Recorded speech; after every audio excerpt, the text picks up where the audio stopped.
जय श्री राम दोस्तों। त्रिजटा रामायण की एक ऐसी पात्र थी जिसने रावण के महल में रहकर अप्रत्यक्ष रूप से भगवान श्री राम और माता सीता की सहायता की थी। रावण के छोटे भाई विभीषण ने प्रत्यक्ष रूप से भगवान श्री राम का साथ दिया था, तो त्रिजटा ने एक गुप्तचर की भांति रावण के महल में रहकर भगवान श्री राम का साथ दिया। त्रिजटा कुछ रामायणों में विभीषण और शर्मा की पुत्री बताया गया है और राक्षस कुल में जन्म लेने के पश्चात भी एक अच्छे हृदय वाली स्त्री थी। जब रावण माता सीता को पंचवटी में बलपूर्वक और छल से उठा लाया तो माता सीता अत्यंत दुखी थी। राक्षसों के बीच माता सीता का मन अत्यंत व्याकुल था और वह लगातार विलाप कर रही थी, किंतु माता त्रिजटा ने अपनी सूझबूझ से उस स्थिति को ऐसा संभाला था कि माता सीता को वहीं पर एक सच्ची मित्र मिल गई थी। रावण के द्वारा माता सीता को अशोक वाटिका में रखने के पश्चात त्रिजटा को उनकी मुख्य अंगरक्षिका और राक्षसियों का प्रमुख बनाया गया। इसके बाद माता त्रिजटा ने कई प्रकार से माता सीता की सहायता की थी। तो चलिए आज हम वही जानते हैं। जब रावण माता सीता का अपहरण कर अशोक वाटिका लाया तो उसने सभी राक्षसियों को आदेश दिया था कि किसी भी प्रकार से सीता को तंग किया जाए। तब रावण के जाने के बाद राक्षसियां माता सीता को तंग करने लगी। ऐसे समय में त्रिजटा आगे आई और सभी राक्षसियों को पिछली रात आए अपने स्वप्न के बारे में बताया। उसने बताया किस प्रकार भगवान श्री राम अपने भाई लक्ष्मण के साथ ऐरावत हाथी पर बैठकर आते हैं और माता सीता को ले जाते हैं। वे रावण का अंत कर देते हैं और रावण एक समुद्र में डूबकर मर जाता है। त्रिजटा सभी राक्षसियों के मन में यह कर डर बिठा देती है कि एक दिन रावण का अंत होगा और भगवान श्री राम माता सीता को ले जाएंगे और यदि वे उन्हें तंग करेगी तो राम एक दिन सभी को दंड देंगे। इससे डरकर सभी राक्षसियों ने उन्हें तंग करना बंद कर दिया। माता सीता को कई बार उन्होंने ढांढस भी बांधा।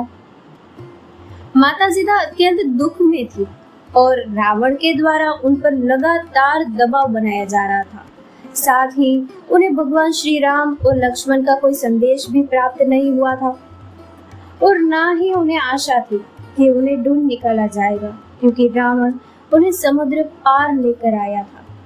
कई महीनों के बाद जब उनकी हिम्मत टूटने लगी तो कई बार उनके मन में अपने शरीर के त्याग का विचार आया और उन्होंने माता त्रिजटा से आत्महत्या की बात कही। माता सीता ने त्रिजटा से स्वयं के लिए लकड़ियां भी मंगवाई जिसमें आग लगाकर वे आत्मदाह कर सके, लेकिन त्रिजटा ने इसके लिए साफ मना कर दिया।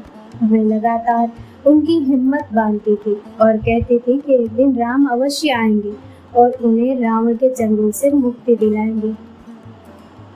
त्रिजटा माता सीता की गुप्तचर भी थी। वैसे तो त्रिजटा रावण की सेविका थी, किंतु वह गुप्त रूप से माता सीता के पास हर महत्वपूर्ण जानकारी पहुंचाया करती थी। जब भगवान राम लंका पर पुल बनाने लगे, हनुमान ने लंका में आग लगा दी, रावण के कई पुत्र योद्धा आदि युद्ध में मारे गए, तब त्रिजटा अपने सूत्रों से यह जानकारी लेकर तुरंत उन्हें सीता जी तक पहुंचाती थी ताकि उनकी हिम्मत बनी रहे। भगवान श्री राम के द्वारा किए जा रहे हर कार्य और युद्ध के परिणाम माता सीता तक पहुंचाने का कार्य माता त्रिजटा ही करती थी और किसी को कोई शक भी नहीं होने देती थी। वे अंत तक माता सीता को हर जानकारी देती रही, लेकिन किसी को बिल्कुल भी शक नहीं हुआ। जब मेघनाथ ने अपने नाग पाश में भगवान श्री राम और लक्ष्मण को बांध दिया, तब पूरी लंका में ये बात फैल गई कि राम और लक्ष्मण मर गए। ये बात रावण ने सीता तक भी पहुंचाई। ये सुनकर माता सीता बहुत विचलित हो गई और प्रलाप करने लगी। तब त्रिजटा ने ही उन्हें बताया कि पहले वह उन्हें इस बात की पुष्टि करने दे और फिर ही वे उन्हें प्रामाणिक समाचार देंगी। उन्होंने अपने सूत्रों से विभीषण के द्वारा सटीक जानकारी पता लगाई और माता सीता को बताया कि वे दोनों अभी जीवित हैं और उसका उपाय ढूंढा जा रहा है। जब गरुड़ देव द्वारा उन्हें नागपाश से मुक्ति दिलवाई गई तब माता त्रिजटा ने तुरंत माता सीता को इसकी जानकारी दी थी। जब रावण युद्ध में लगातार अपने सगे संबंधियों और बड़े बड़े योद्धाओं को खो रहा था, तब उसने माता सीता के लिए एक माया का सहारा लिया। इसी माया के जाल में माता सीता को फंसाने के उद्देश्य से वह भगवान श्री राम का कटा हुआ नकली सिर लेकर सीता के सामने पहुंचा और उन्हें बताया कि उसने राम को युद्ध में मार गिराया है। अपने पति श्री राम का मस्तक अपने सामने देखकर माता सीता के दुख की सीमा नहीं रही, किंतु उन्होंने रावण को धिक्कार दिया। इससे क्रोधित होकर रावण वहां से चला गया। जो कि माता त्रिजटा रावण के सामने कुछ नहीं बोल सकती थी, इसलिए वे चुप रही। माता सीता ने फिर से त्रिजटा को आत्महत्या की बात कही और उनके लिए लकड़ियां मंगवाने को कहा। तब माता त्रिजटा ने पुनः अपने सूत्रों से पता लगवाया और सीता को सत्य का ज्ञान करवाया। इस प्रकार माता त्रिजटा ने हर संभव रूप से माता सीता की सहायता की थी, जिसका पुरस्कार उन्हें रावण की मृत्यु के पश्चात मिला था। भगवान श्री राम और माता सीता के द्वारा त्रिजटा को इतने उपहार दिए गए थे कि वे अब बहुत धनवान बन गए थे। साथ ही लंका के नए राजा विभीषण के द्वारा उन्हें कई अहम पद लंका में दिए गए और उनका उचित सम्मान किया गया।